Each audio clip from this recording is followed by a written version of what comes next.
Welcome back to another episode of the Three Kings Bourbon Podcast here at Happy Hour Bar and Liquor Store. We're excited for another episode. I am Tucker Schroeder. This is Bryce Wilson. That is Shane Burke. And like I said, back at Happy Hour, our home for the Three Kings Bourbon Podcast. Got another great bottle. Got some fun things stored for today's episode. Excited to go. Absolutely. Well, Bourbon News, who wants to kick us off, man? There's something going on right now. There's kind of a big deal. There was like some thievery, I guess, going on out in Owensboro. Allegedly. We don't know. This is like bourbon breaking news. This is is breaking news. Yeah. This is brand new. So the distillery, it was Glenmore Distillery out in Owensboro. So they are a distillery. This is a Sazerac-owned distillery. They make a lot of things out there, bourbon, vodka, all types of stuff comes out of Glenmore. Their exact products they don't always release. It's just kind of like a filler plant, I would say, maybe for Sazerac. So, what was stolen? New reports are coming out. Originally, it was believed that it was stolen. Like somebody took $70,000 worth of liquor. $70,000 worth of liquor. Off of a trailer or brought it to a different location. Some new reports are coming out now that it could possibly be an error in the system. Maybe it got sent to the wrong spot. There's a lot of, I think, misinformation out there, but I think this is a bigger maybe issue rather than just the actual news superficially. Yeah. Well, here's what I'm wondering too. So it's like, I'm wondering if maybe this was originally intentional and somebody like, oh crap, we're about to get caught. Oh, this is a mistake. I don't know that. I'm just speculating. I have no idea, but I'm wondering if somebody almost pawned it off as a mistake after the original intent was to take it. We don't know that. Nobody knows quite yet, but I'm thinking, 70, this would be the biggest since the Pappy Heist. Pappygate, So, we're looking at, that's a serious thing. That's a serious mistake. If it is simply just a mistake, that's a big deal. Well, this happened all in like one situation, like one deal, right? Like it was 20-something pallets of it. So, that's a lot depending on what it is. You're looking at, if it's 20 pallets, 60 to, it depends on the product. You can get upwards of 90 cases of whatever it is on a pallet. Right. And it was barrels. So then at that point, who knows? You really have no idea what it could be. I think Barton sends a lot of their products to Glenmore to do stuff there. So realistically, it was probably Barton, but still, any bourbon getting stolen is kind of serious. That's in Kentucky, it's literally liquid gold. It's priced that way. So what can be said is I know for a fact that it was returned. So they do have it now, but it is under investigation. Right. So maybe some reports will be coming out, but we'll see. But that's some serious news, Yeah. Breaking bourbon news. I think we'll. This one's an ongoing one that we can maybe touch up on in a future episode. Hopefully it wasn't thievery related. Hope not. Just for the sake of, obviously they got everything back, which is great, but just for the sake of setting a precedent or the integrity in the bourbon community. Yeah, you would just hope that we're not seeing things like that. And we could bring up, the security of the transportation of bourbon. Yeah. Since seeing Pappygate, some of us know the security at some of the big facilities is kind of up there. Like it's not really the way it used to be. You get a bottle, you take a bottle off the line, it's not really happening anymore. Yeah, don't do that. But still, this shows that security could be beefed up even more. Absolutely. So we'll be ongoing. God bless you, brother. Bless you, man. Bless you. We'll be ongoing, looking at that one, and we'll be able to hopefully update with positive news regarding that. We'll see. So, you know what, guys? Let's go ahead and get into this bottle. Yeah, I love bourbon news, but I love this segment even more. Got a good one on the table for today. Got a great one on the table. You talk about bang for your buck, man. This is one of the bottles that holds its weight, and I'm gonna go ahead and introduce this to you. Old Granddad 114. The 114 is indicating 114 proof, which is a little bit of a higher proof that we're going to see out of a bourbon, which we all like. Right. But if you're looking for a cost-effective, higher proof bourbon, this is phenomenal. It's accessible, it's cheap, and this is out of Beam Suntory, Jim Beam Distillery. So this is a classic. A lot of people were drinking bourbon a lot longer than we've been alive. They say this is kind of one of their throwback bottles. Yeah. but it still holds its weight. I think with all the products that we're seeing on the market, this is something that I think we're all fairly crazy about, and have good things to say. So I say price point, all three of us, like we can, even before we tap into it, because it's something that we've drank plenty. It's something that we all love. It's a good product. Yeah. So I mean, I think this is one of those things that we're putting on this show to show you guys, like, hey, if you don't have your sights set on this, maybe the seasoned bourbon drinkers are really only drinking this, but maybe, as we say, if you're new getting into this, maybe this is one that you could tap into for a low price. That's right. If you're looking to climb proofs, this is a good place to start. This is a really good place to start. Cheaply as Cheap, well. exactly, and well done. Yeah. A lot of times people associate cheap with low quality, and that's not always the case. Sometimes it's just branding, marketing messages, things like that. So cheaper bottle doesn't always mean cheap quality bourbon. Most so definitely. with that being said, man, let's go ahead and get a nose on this thing. Shane, you put your mustache on it like you always do. You know what it is. Mustache action. Man. Yeah. I mean, other thing that I think sticks out so much with this bottle is 114 proof, which, the price on this one recently, I think the cat is out of the bag on this bottle a little bit. I think a year or two ago, this was kind of like the best kept secret. Now I think people are realizing, like, hey, this is real deal. So I think prices fluctuate on this one. But I mean, you can come get this at happy hour. This is a bottle you can find anywhere around the country that it's very accessible. Like you said, it's out of Beam. So Beam has stocks for days. And I will say there are a few stores where this bottle is, you could say it's slept on, but it sells out. right. It does. Yeah. I mean, I will just go ahead and testify to this. At Costco, sells out. Yeah. Like it sells out. Yeah. But I mean, so it is sold here at happy hour. So come Check it out, man. Yeah. So what are y'all getting? Do you want me to start on the nose, or are you guys ready to roll, man? What's going on with that? I think initially, off the nose, there's some ethanol.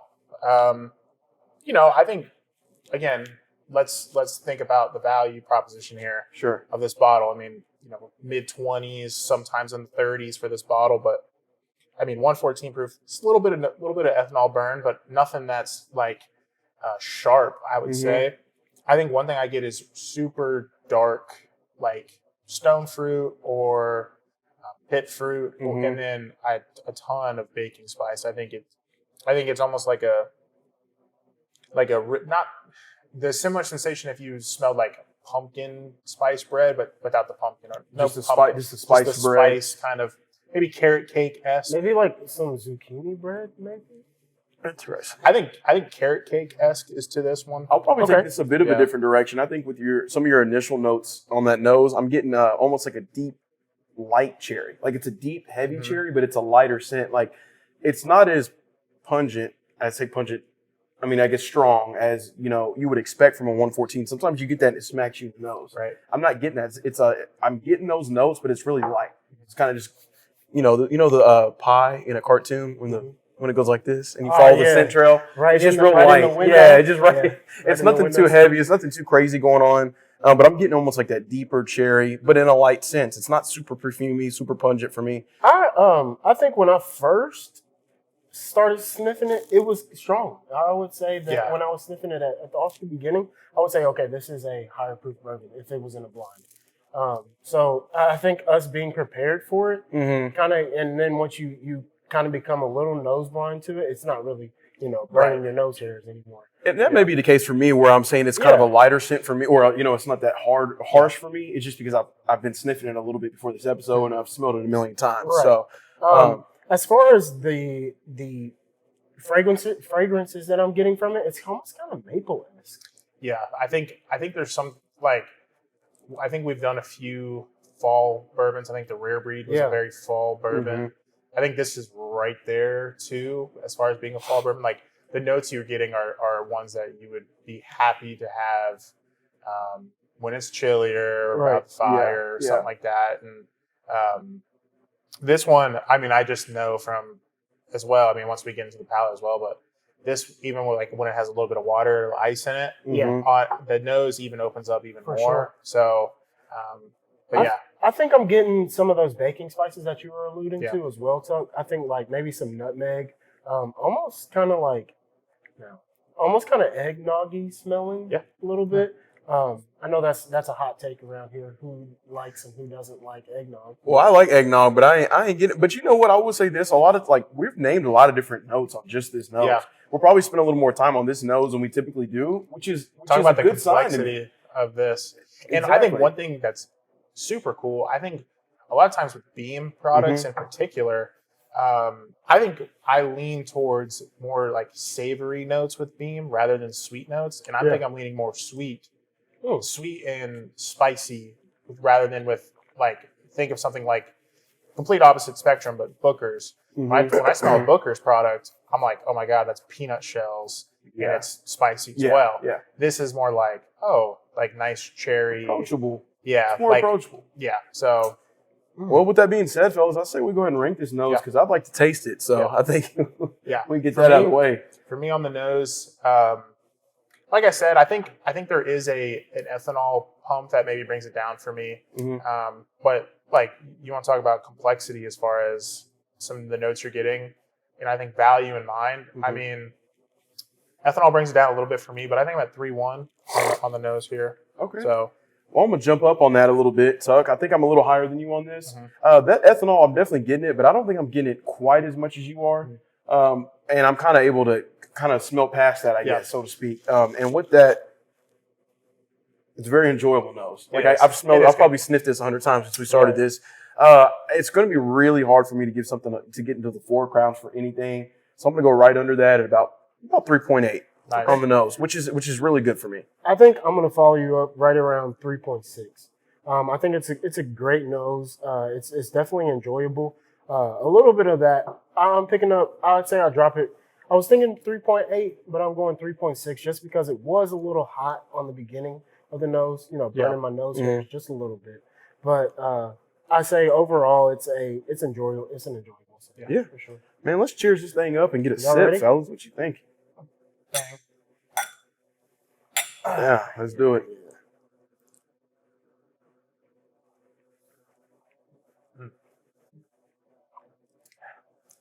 Man, that thing's good every time. You know something I think about on every episode? It's good. If you guys ever need to take a break, you can always get a moment of silence from us when we're first palating. Yeah, just give me a minute. But man, that's good every time. It's good. It's good every time. I will say this, and this is not necessarily a knock at all on it.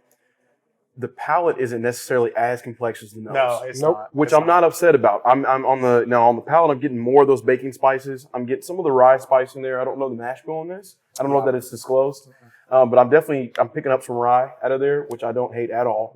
I'm a high rye guy, but it's very enjoyable. And we're not to the finish yet, but it's long. Yeah, the palate is long. The finish is long. It's got a good bit of viscosity to it. Not super thick, right? But it's nice. It's a nice. I don't know. It's a nice consistency of the liquid, and I'm enjoying this pour, fellas. I think, it's awesome. Definitely a little bit simpler on the palate, but it's a welcome simplicity because it's really good. I think one thing that's always stuck out with me with 114 is I get this weird, you ever had Fig Newtons? Yeah. I get fig, that stone fig, and then there's some type of baked shortbread thing going on, and that's the Fig Newton. I've always felt that way. I see what you say. Kind of a weird, a weird comparison, but it's like Fig Newton with cinnamon on it. If that makes any sense.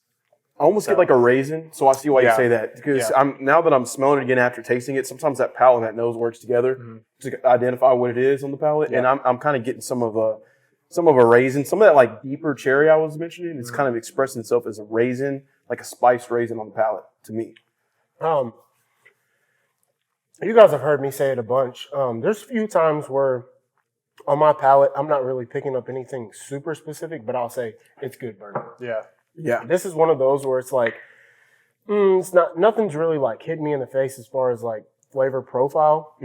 But when you drink this, you're like, wow, this is good. Just good. It's good. Yeah. And I'm not gonna sit in here and get into it's got this because I'm not getting that. But it's good. I just it's not anything crazy, anything bad. It's just good bourbon. Yeah. I will say on the front end of the palate, not getting as much burn, but it's got that Kentucky hug as it goes down on the back end, and I appreciate that. That is from what we're getting on the nose and on the palate, this is overall encompassing like what good bourbon should be at this proof. I have a comment about like that's something that's going to piggyback off what you said. I'll bring it up when we get to the final rankings of like how I feel about this bottle. But Okay. All right. yeah, Well, are you ready to rank the palate? I think so. Well, we go ahead and rank this palate. Who's ready to start, man? I'll kick it off. You want to do it? I'm going to sit right at. I'm gonna sit right at 3.4 crowns. Okay. It's good, but again, I'm not getting anything like, wow, this is like an amazing, complex taste. But as I said, like I am sitting at 3.4 because it is good bourbon. Mm-hmm. I like that it's classy. It's not extremely good, not bad. It's classy. It's good bourbon. 3.4. All right, Shane. Well, I was gonna cheat and say I have two answers, but that's not fair. I got to give the people one, right? I got to be consistent. I mean, I gave two before. But you cheated. Don't do that. Also, go Steelers, by the way, just so y'all know. You know what it is in here. Just to let you know. Side note. But anyway, don't say anything, Mr. Dolphin. But anyway, with that being said, I was going to say, because, you know, I've had this on ice. I've had this with a little splash of water in it. I've had this a bunch of different ways. To me, a lot of stuff I can drink neat and I enjoy neat. This is not one of those. I would put this on ice 10 times out of 10 for my personal preference. So with that being said, neat, I'm thinking in my head, I'm like maybe 3.2. On ice, we're looking at like 3.6. So you know what I'll do? I'll split the difference. 3.4. Put me right at 3.4. Yeah. I think 3.4 is a really appropriate ranking. It's well above average. I think that's fair. Considering the price point, the proof, and everything, it's a good bourbon. Yeah. I'll leave it at 3.4, and there's my reasoning. But try it on ice. See how you feel about it. I think you kind of I'm picking I'm thinking I'm the opposite, right? Like Okay. I prefer neat most of the time. But there are a few that I love on ice. Mm-hmm. This is one that I love on ice. I think the palate, Shane, you already said it. I think the complexity comes down a little bit. It's a little one-dimensional, but it's good bourbon. Right. Like you know when you're drinking it, it's good, and you know what you're getting. You're like, oh, this is good all the way through. It's obviously not as viscous as some of your other 115 higher dollar bourbons, and it's not as refined as some of your. But it's like stands up. It's great. So I'm right there at 3.4, same as the palate for you. So. And you know what? And I'll say this too. And we mention this every time almost when we talk about a bourbon. You've got to consider the price point. I think the value proposition for this bottle is incredible. If this bottle is a $50, $60, $70 bottle, my ranking's going to be down a little bit. Yeah. I'll still enjoy it. But I think for what this is, the accessibility, the price point, phenomenal. I think 3.4 is a general consensus here. We can go ahead and get into the finish. As you said, Bryce, it's long. It is long. I took a sip like 30, 45 seconds ago, and I'm still sitting here savoring. I think it's the star of the show with this bourbon.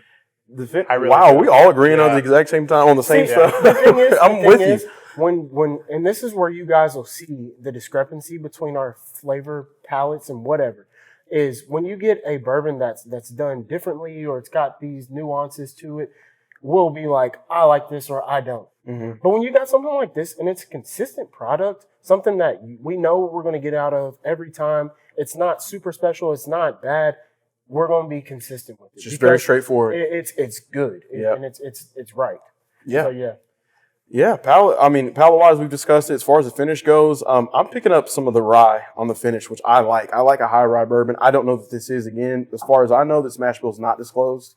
But I'm feeling some of the rye, though, which I like. I'm starting to enjoy that. It's almost it's like a sweet bitterness playing together on the end, and I'm enjoying that a lot, and it's just staying with me for a long time, as you mentioned, to where I can kind of, smack my lips a little bit, and I'm still feeling it. Yeah. And I think that earlier you said something about eggnog, and I'm like, I'm not getting that, but there's almost an element of like a creaminess to this in a weird way. I don't know how to describe it. I gotta know for it. You gotta know for it. Let's see what you got. I think it's peanut butter. Really? I think this is the first time that the beam comes out in the bourbon. I think nose palate are not as beam. I think with a lot of Knob Creeks and a lot of Bookers, I think you can get those peanut and like hazelnut notes, that some type of like oaky, nutty type of note. I think you don't get that a ton in the nose and palate. You get more of those like stone fruits and like baking spices. I think the finish for me, super long lasting. Took a sip 30 seconds ago, still there. My tongue is still tingling. Yeah, but it's a savory, like if I took a spoonful of peanut butter, some Peter Pan, or some Jiffy, Peter Pan. and That's just what Alexa and I just bought. So. Peter Pan peanut Peter butter? Pan? That's about as good as Skippy. Well, that's what she bought it. Lex is behind the camera right now. Tucker's wife's behind the camera right now. So she's like, me? I think Tucker bought that. I put it on my rice cakes. Okay, but don't. I'm with that, but I do Jif. Yeah, man. Yeah. We got a Jif factory in Lexington, man. So support Jif, man. All right. We're not sponsored. I'm sure my one jar of peanut butter. Oh yeah, it means the world to them. Regardless, I think I get a similar, like, it's almost like if I had a Reese's cup, how that taste kind of lingers in my mouth. So. Now let me ask you this: are you saying? Okay, so I'm following you as far as like, okay, when you take a spoonful of peanut butter, like you tasting peanut butter for a minute, right? Are you saying that it's like that, or that you're tasting peanut butter notes? It's a good question. I think that's a great question. I think you talked about, somebody said creamy. Mm-hmm. Somebody said, I think I get the viscosity, creaminess that's like oily, almost sticking. Mm-hmm. And then I think some of the nuttiness is coming. So it's not peanut butter, but it's a sensation from like you're alluding butter. To that. Yes. I understand. I got one more. We're interrogating Tucker right now, but I got one more for you.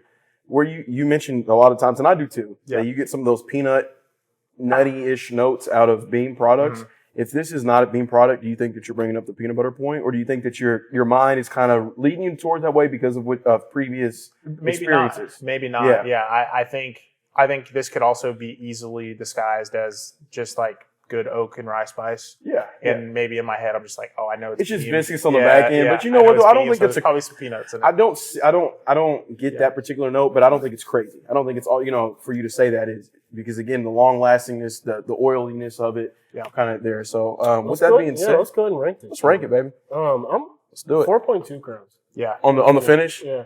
It's fire, bro. Yeah. Like it's not value prop and everything considered, yeah. I would, and the reason I give it 4.2. Now, if it had some like change in complexity as far as like flavor profile on the back end, it would be a 5. Yeah. And I'm not playing. Yeah. But as far as like what you want out of a finish, like to take a sip, go somewhere and be like, wow, like I'm still tasting it. Mm-hmm. Yeah. Bang. Yeah. 4.2 grams. Yeah. So you go ahead, man. I gotta sit on this for a second. I think another cheater mentality here with this bourbon, because we have had it quite a bit, is I know how this finishes when it's on ice as well. Mm-hmm. Same type of finish. Like even when you get a little ice melt in there, it's still lingering with you. So I love that. Taking that out, it doesn't really change anything, but I know that I love that. I think I'm also like 4-1 in the finish because like not the most complex finish, but for what you're getting in a bottle and it's lingering with you for that long, even on ice and I know this to be on ice and in a cocktail, that's sticking with you a little bit too. So I just had a cocktail this last weekend with that in it. So it's a great cocktail bourbon as well too. That's a great point. Yeah. So ranking wise, where are you at, Tuck? I mean, 4-1. 4-1? Yeah. 4-1. Did you say that? I missed it? I did. Oh, okay. Yeah. It's cool. I'm sorry, I zoned out. That's what Steelers fans do. They don't. All right. I don't know about that. Man, this is going to be hard for me again. This is a with and without ice deal. But if I'm just giving it just overall score, I'm just slightly beneath you all. I'm at 4 flat, but I got to give it 4 crowns. Yeah, got to give it 4. I think it's deserving. Very deserving of 4. So let me ask you this: 3.8 without. So 3.8 neat and 4.2 with on that? No, not necessarily. I did split it like that on the palate. I did split it like that on the palate. So it's a very valid question because I did say that for the palate. But this is I'm just thinking overall. I'm just combining it, not necessarily 2 different scores combined into one. Just overall, it's got to touch 4. The palate. The finish has to touch 4 for me. Yeah. I think it'd be unfair to not give this a 4. So I will, but I don't think I'm like any higher than a 4, which is not bad at all. I mean, a 4 is incredible. We don't give 4s a lot. No, 4s do not come out. 4s and then a 5 is a unicorn. So, we need to get this in a blind. I was going to mention. Well, I was waiting until we got to the overall ranking, but like a high. No, you're good. A high proof blind with this in it. It might shock. It would give a run for your money. I'll say this much. A lot of times I'll tell you all, hey, it depends on your palate. It depends on where you're at in bourbon drinking, whatever. No matter what, go get this bottle. It's worth the buy. It's worth the buy. Even if you don't love it, it's still worth it. You're not going to be put out because of this bottle. And honestly, you'll like it or somebody around you will like it. So like I said, or you said, It's here at happy hour. It's honestly everywhere. So if you don't, have the means to get to happy hour, go find it at your local store. Regardless, our point is go get the bottle. It's worth it. And with that, let's go ahead and give our final ranking so we can kind of back that claim up. Yeah. I'll go. I'm going to give this 3.8 crowns out of 5. Wow. Good. It's up there. And I think the finish saves it for me. The palate is a little lacking, but that's fine. The nose, great. But overall, 3.8. And I will say, it's kind of be my final point on it. This is a cool bottle to have simply for the fact, and that's why we say go get it. If you're not like a super avid bourbon drinker, and let's say like you've got some avid bourbon drinkers over and you've got this on your shelf, they're going to be like, all right. Oh, yeah. They'll enjoy it. They know. They know. Make my old fashioned with that, or it's a consistent product, and you're at least, if you don't have something else that somebody likes, somebody will pick this up. Yeah, I agree. I'll follow them up on that and then let you go last, Tucker. All right. But I'll say, and you made a really good point earlier, is I'm not a huge cocktail guy in general. I never have been really, but this is an excellent cocktail bourbon as well. Yeah. So I got to consider that, and then considering, how I like it. I do enjoy it neat, but I enjoy it more on ice. All of those things considered, Shane, I'm sorry, I got the same ranking. I wanted to go lower or higher, but honestly, 3.8 to me serves it perfect. Yeah. It's not overall a 4, but that's hard to come by for us. Yeah. But I will say that, there's a lot of quality to this bottle that put it at 3.8 for me, which, we grade kind of tough. We've had people ask us, what do those numbers mean for you guys? Mm-hmm. We grade tough. Yep. So 3.8 out of 5 crowns, 3.8 crowns out of 5 is good, and awesome. I'll leave it there. Yeah, I think one thing that I do think that we do well is, I think in our grades we also do, it's not everything, but we do consider value, right? Yeah, and I think the value on this one, we've obviously been talking about the whole episode, but I think the value on this one lifts it up more than what it actually is, because you could put that in a $40 or $50 package. People are probably still buying it realistically. Yeah. So, I think the nose, as complex as it was a little sharp for me. Mm-hmm. And the palate was very good, a little one-dimensional, but it was good. And I know what you're getting, and it's everything. And then the finish is obviously awesome. So a little under y'all, but 3.6 for me with Old Granddad. All things considered, I mean, it's great, neat. But I think where this shines is if you're at a bar casually drinking and you want good bourbon, but you want to casually drink, put it on a cube, put it in a cocktail. Like I said, I had it in a cocktail at Malone's the other night when my aunt and uncle were here. Mm-hmm. It was a Gold Rush. You ever had Gold Rush? I don't even know what that is. It's honey syrup and lemon juice with. I'm gonna tap in. Yeah. Bro, it's. I just said I'm not a cocktail guy, and I'm looking at Shane it had this one because the honey's sweet, the lemon's a little like zesty, and then the Old Granddad just kind of stands up in it. Yeah, it was so good. Like it was awesome. So I'm gonna hate if you don't, but you said you had something special for the overall ranking. That was kind of it. That was it. Yeah, right, that's cool. It. Yeah, I was just checking. I was making sure you didn't forget. Okay. But that's dope. Well, y'all guys want to go ahead and segue into one of our favorite parts of the episode? So I will say. So the Old Granddad, we've been talking about the value of this bourbon, and so we're going to kind of do something different. Usually we talk about random things for the King's Court, but this time we're going to talk about some underrated pours. More bourbon, even more bourbon. We're bourbon all the way through this time. No sports, no music, bourbon all the way through. So with the Old Granddad 114, it is a obvious for all three of us. Underrated pour. Yeah. And we're trying to put that out to you guys so you guys can maybe know that.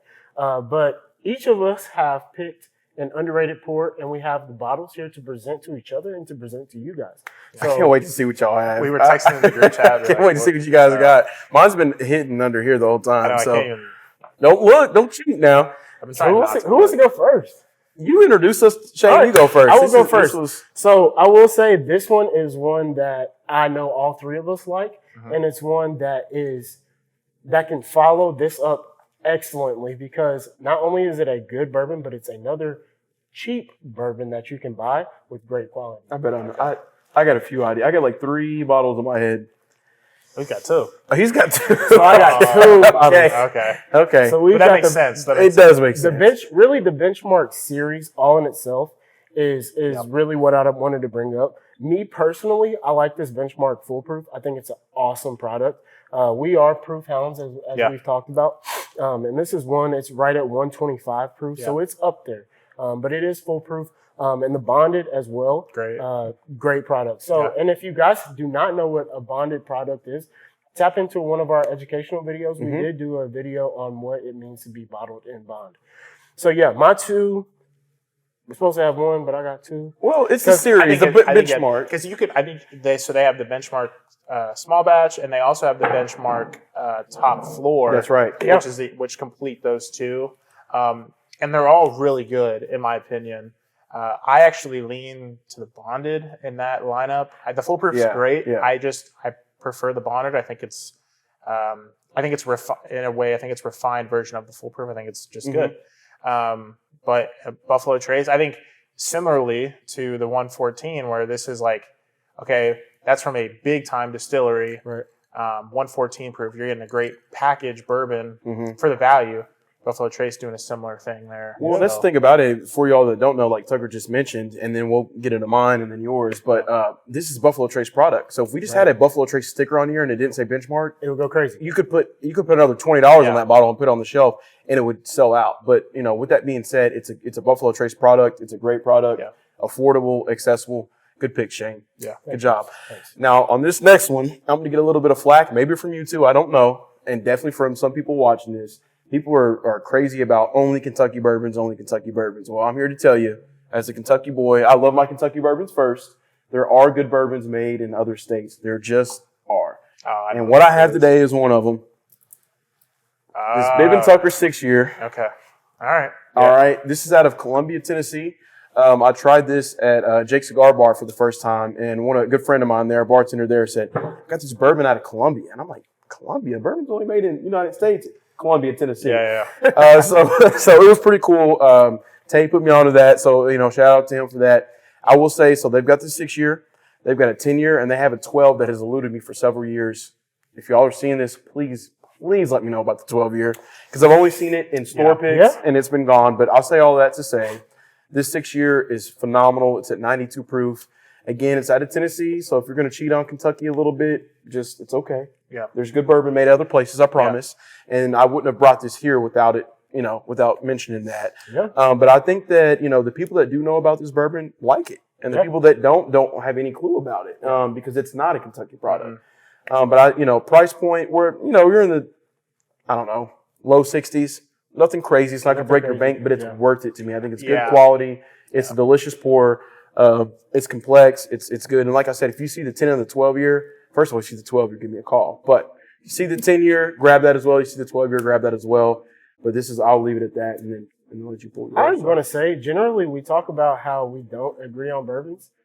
I don't know. I didn't get too excited when Bryce pulled this out, and he might be upset with me for saying this. But this is one bottle that I'm actually not the biggest fan of. Right. Yeah. It's got some flavor profile that I really didn't like. I haven't tapped into it recently as my palate has changed. So try it again. Yeah. Try it again. I should. But I remember when I first had it, it wasn't my favorite, and that's okay. But totally. Bryce really likes it, and that's what matters. So, he's putting you guys onto it, a bourbon that's not from Kentucky. So maybe if you are into, Tennessee bourbons, whatever. That's why it's an underrated series, man. I feel like it's underrated. And like Shane said, and we've said before, bourbon's just like food or coffee or anything else. The way you enjoy it or what you enjoy doesn't necessarily mean that your neighbor will. But it can still be well made. So with that, Tucker, I think we can get a move on and see what you got going, brother. What you got for us? So I'm excited. This one's probably not a surprise because in the inception of Three Kings Bourbon, we've had multiple family dinner nights, and we would do our own blinds and whatnot. There was one night in particular we did this was actually when the power was out. I know exactly. I know what he's about to say. I know what he's about to say now. When the power was out in Lexington, completely knocked out around 4th of July. Like a 10-minute storm came through Lexington, knocked out power. It was right a couple weeks after the crazy windstorm. Yeah, it was really weird. So like half of Lexington was out of power, and so we were all trying to figure out things to do. So we drank.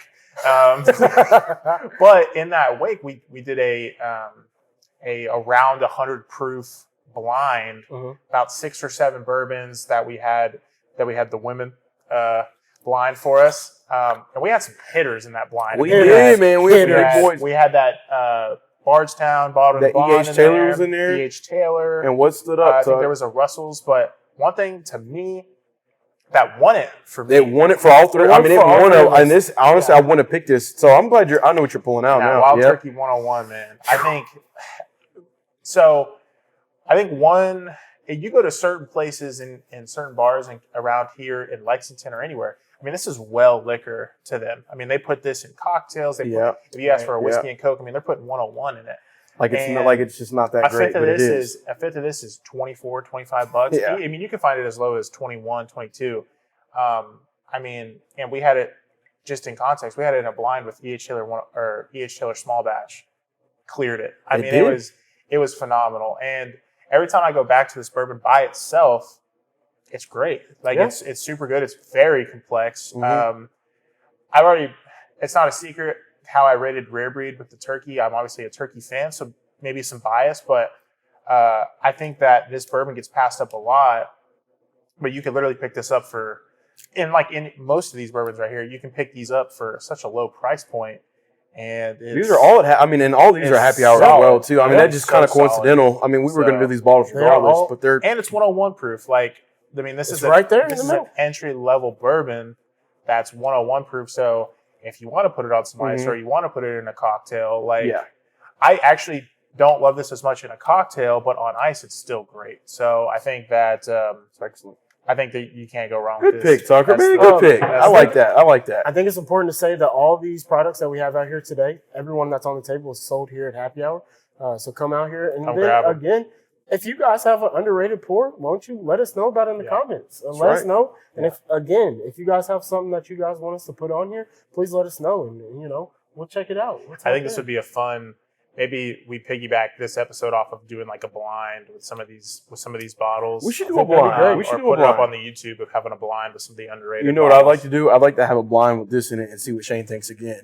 And you may not like it still. And that's cool. And again, as we said, it's totally okay. But I'd just be interested to see. Yeah. That's how you grow your palate. It's crazy when you put stuff blind because then you learn that bottles like this are holy cow. They hold their weight against something right in front of you. Totally changed my perception of that bottle. So much of bourbon is marketing. So much of it is just perception, brand perception, things of that nature. But great picks from you guys. This has been another great episode. Appreciate you gentlemen tremendously. And we are going to sign off. Three Kings, we're out of here. Again, we're coming from Happy Hour Bar and Liquor Store. You all come here, visit, and then y'all keep listening. We appreciate you guys. And until next time. Thank you guys for watching. We really appreciate your guys' support. If you like what you're seeing, please check us out on YouTube, Apple Podcasts, Spotify Podcasts, and follow us on Instagram, TikTok, Twitter, and Facebook. Yeah, and one last thing, another shout out, another thank you to Happy Hour Bar and Liquor Store here in Nicholasville, Kentucky. You guys come check this place out. It's great. Thanks. Three Kings Bourbon wishes you to drink like a king, but to act like one also. Please drink safely and responsibly.